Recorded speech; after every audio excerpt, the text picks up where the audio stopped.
Hey guys, it's Ben the Coin Geek at Old Pueblo Coin, and thanks for finding us here on the interweb. For those of you who are new and you're just stumbling across this video, we put coin-related content very specific to the industry. Sometimes it's very beginner, sometimes it's very advanced, sometimes it's somewhere in between. And today's video is CAC Pushback. So for those of you who just stumbled across this, you don't know what in the world we're talking about, I'm going to give you the 10,000 foot view.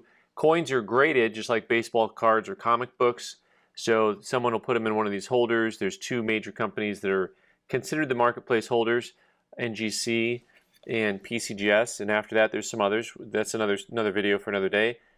CAC is a company that if you send your graded coins into, and if they think the coin is solid or above solid, they put the little sticker on it. And if they think the coin is literally undergraded, they put a gold sticker on it. CAC, the sticker company, has been around for about 15 years right now. And it's something that is very interesting because it had, to me, a very slow start, but now it's all the news and all the rage. And so much so that when I made only, I think, my third CAC unboxing video that I've done, I got all kinds of feedback from everybody. And there are so many things that swirl around this that I feel like I need to address quite a few of them. I mean, I think I pulled up, 5 or 6 comments just from that one video. And I am going to try to address these.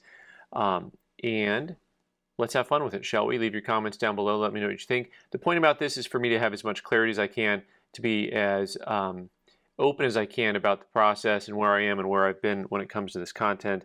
And by that, I don't mean like the content for YouTube. I just mean this conversation about CAC. Eric's asked, saying that the only issue I have is when dealers people start charging, as they say, a premium for coins over their graded value. You are creating a false market for the coin, because if that coin ever is back into the marketplace again, that customer will lose lots and does not make sense. All right, so interesting choice of words here. I like the term false market. That's kind of a fun one. We'll stick that back in our pocket here. And what's interesting to me about what's happened with CAC over time is there has been a different marketplace that's been created, and it has definitely become its own thing. And so this may be a little bit of the cart before the horse, as we're going to get into some of the other questions. But generally speaking, for coins of a certain ilk, you are seeing two different markets for CAC coins versus non-CAC coins. So much so that the gray sheet actually adds columns, these yellow columns, for CAC graded coins. Stickered coins, mind you. And so the idea that you're losing money by paying more for these, it hasn't really held up. In CAC coins have traded at higher levels. This, to me, especially is true in the last 3, 4, 5 years. It's one of those things where you're around for 15 years and then you're an overnight success. That's kind of what I see with some of the CAC stuff that's going on right now. And, I understand in the concept of buying and selling something between a wholesale and retail spread, another conversation, another day. But the idea that it's a false market is something that I think has been disproven over time, because for me, both collectors and dealers have been willing to pay more for coins with the sticker on it versus the ones that are not. If you have two coins that are the same date, mint mark, and grade, and one has a sticker, usually the collector will pick the sticker or the dealer will pick the sticker at the higher price because the market is there for it. So I wouldn't call it a false market. It has the support of everybody, and I don't mean you necessarily, because obviously some of you question this. My point is, when there's enough people that support it, the prices go up naturally. Right? This is something also that happens. All right, Dominic, hey Ben, I understand spending money to get coins certified. I do it myself, but the grade on the coin would hold its value and is believable because of what NGC and PCGS already certified the coins to be. Why have it re-verified? The coins already have been verified as genuine and given a grade for a price guide. That is a racket, and if you feel it's beneficial to the coin, then I guess it's valid. Is it really necessary though?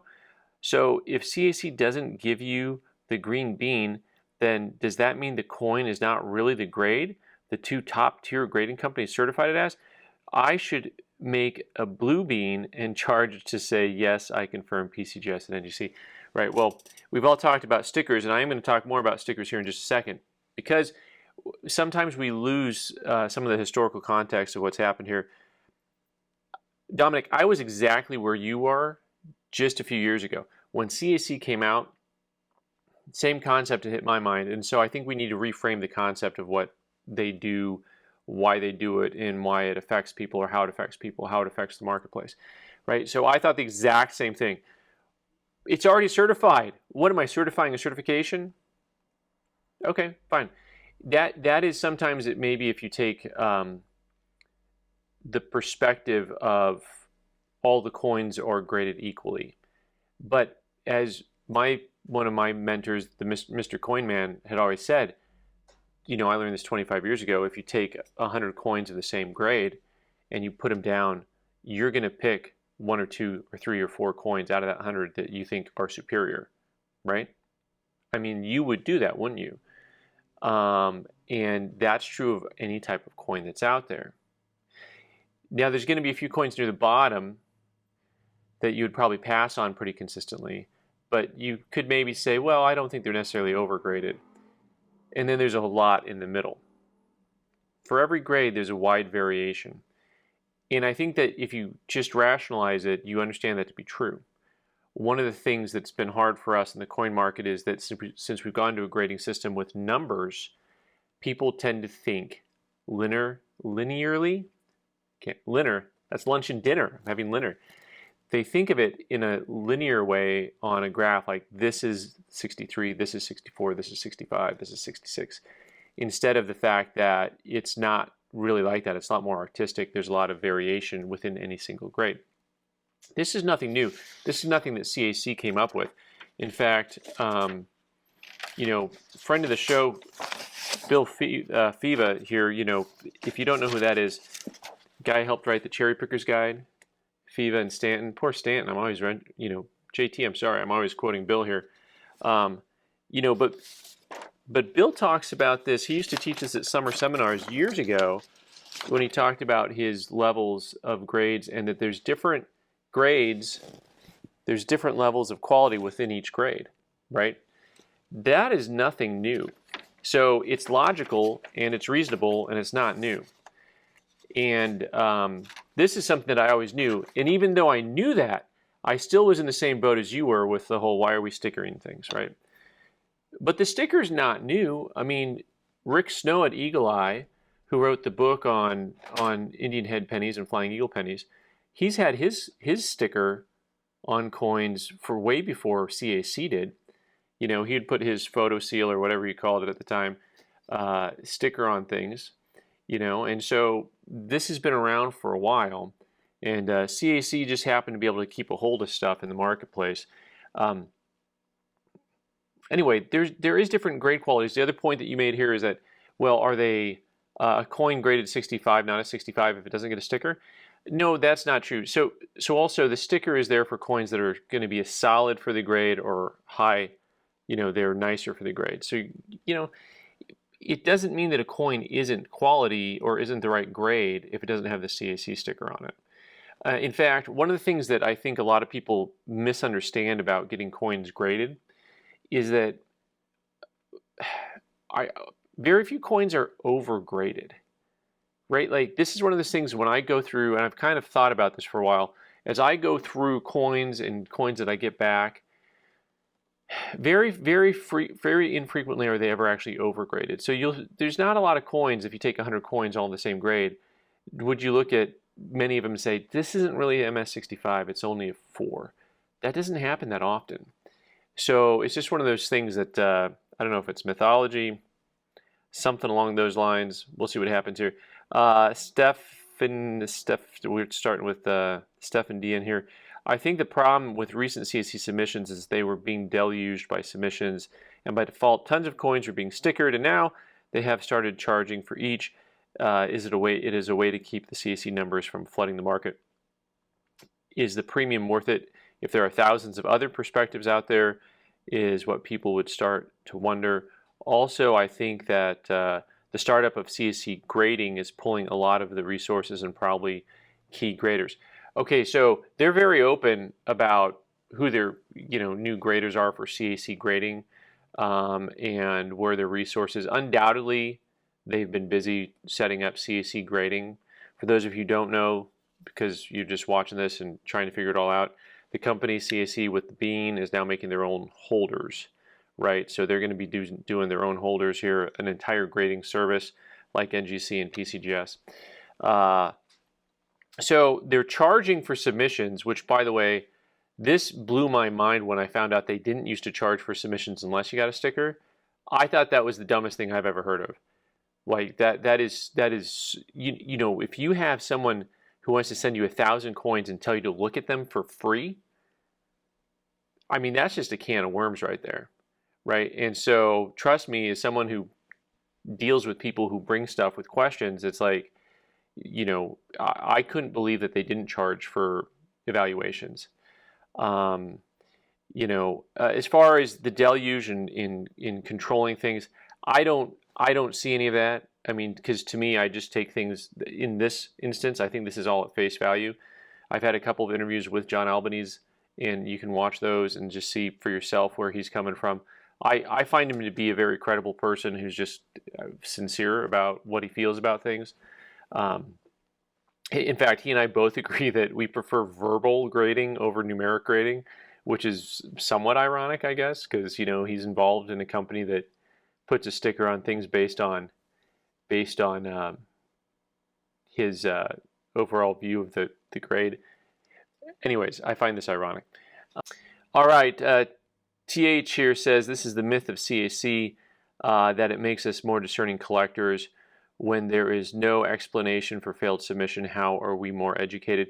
Interesting comment. That's one of the things that John Albanese says, by the way, that you can look at coins that have the CAC sticker on them versus ones that don't, and you can train your eye. There is a little bit of truth to that, but there's also truth to what TH is saying here. Like, if I had an explanation, you could really educate me. And I find this to be a very accurate statement. Also, I don't know exactly what that would look like in any type of grading service.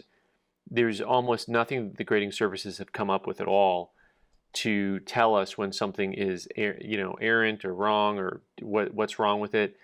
And the hard part is we want an explanation. That's the number one feedback I get from people when it comes to almost any grading submission. Why? Why is it graded this way or that way? And I try to do that when I get stuff back from the grading companies and go through it. Because I'll see stuff and I'll be like, okay, I can understand why on certain things, and we'll talk about that. And hopefully that's valuable for you guys. I can't read their minds though, and there's plenty of times when I look at it and you also hear me say, why? What are we really looking at here, guys? That's a real thing. William, are you jumping on the CAC bandwagon, or is this just for content? Woo, Ben's a sellout now. So if you watch some of my videos from just about 3 years ago, I had the exact same comment that one of the first commenters had, which is like, what is this? Is this really a thing? Why are we doing this? So to answer your question, this is not just for content. This is about the topic. And also the bandwagon thing, call it a bandwagon thing. My commentary on almost anything has to do with marketplace, market forces. I don't create that. I just look at it and see what's going on and try to educate myself. And, I talk to different dealers and collectors about things. And their perspective makes a lot more sense to me now than it did a few years ago. The more collectors that I ran into, especially, not dealers that are trying to push something on me, but collectors, the more I understood. Think of it this way. If you're dealing with a service of any kind, right?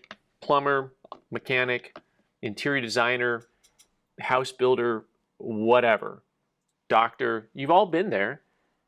And your primary, your help, your general contractor, whatever, you deal with him and you're like, okay, I feel pretty good about this, but you got your cousin Jimmy who's not there to help you, but you can call him. And what do? You call him and you take the plans, the concept, the diagnoses over to Jimmy and you say, look at this. Can you look over this for me? I want one more set of eyes on this. How many of us wouldn't do that? How many of you out there wouldn't say or haven't said to your local coin dealer or to me, come in and said, can you look at this for me? I want your opinion on this. What do you think about it? And really, going back to that point about what are we doing here with really that's what CAC is, because you're just basically sending the coin off to John and saying, hey, what do you think of this? That's all we're doing. It's the same thing going back to the Rick Snow and Eagle Eye. That's what you're doing. And you're sending it back in and having another set of eyes on it. Anyways, I'm not on the bandwagon, but I follow the market. And it's definitely not for content creation.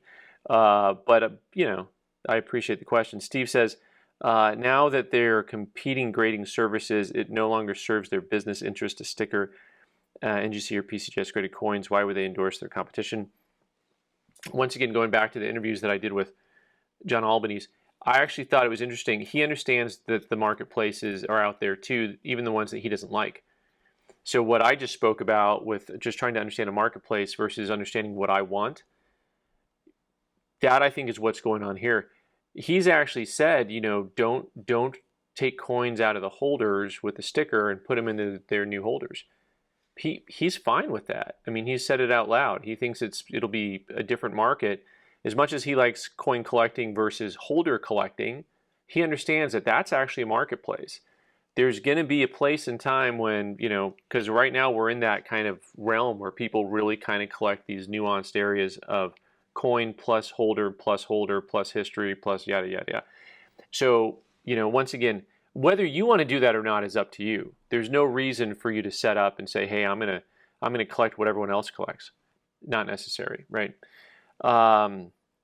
Make numismatics great again.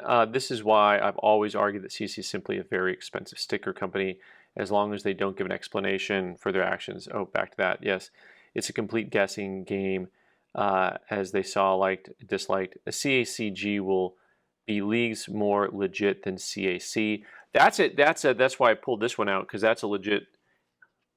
He said legit. I said legit. That is an interesting comment and something worth considering. Whether or not CACG will hold its own place in the market versus just CAC, the sticker company. They're different markets. I mean, really. You literally have different graders. They're different concepts. Once again, you know, CAC grading is a grading service that's starting to try to compete with NGC and PCGS, right? And the sticker company is around for at least, I think, another 5 or 10 years. I think John had mentioned that it's going to be around for a little bit. He hasn't shut it down yet. He's not shutting it down right now. But as far as the grading company being leagues more legit than CAC, I don't know how to take that comment exactly. They're just kind of different things. Once again, your grading company is a primary and your stickering company is a secondary set of eyes, a second opinion on something. So I don't have my owl sticker yet, but you know, maybe someday that'll transpire. Who knows what the Shadow sees? How does that end? Come on, y'all. I didn't watch The Shadow as a kid. That's before my time. I'm sorry. You guys can fix that for me. Not by making me older and go back in time, but by redacting what I said and actually correcting me. All right, guys. So anyway, lots of talking about CAC going on out there in the marketplace. And I appreciate all of your feedback, whatever it is, when it comes to these topics. I always like to hear. You guys are part of the pulse of the marketplace that I listen to. So keep the comments coming. I appreciate it. As always, I'm Ben the Coin Geek. You can subscribe by clicking on the owl button in the corner and watch more videos on the right side of the screen. Thanks.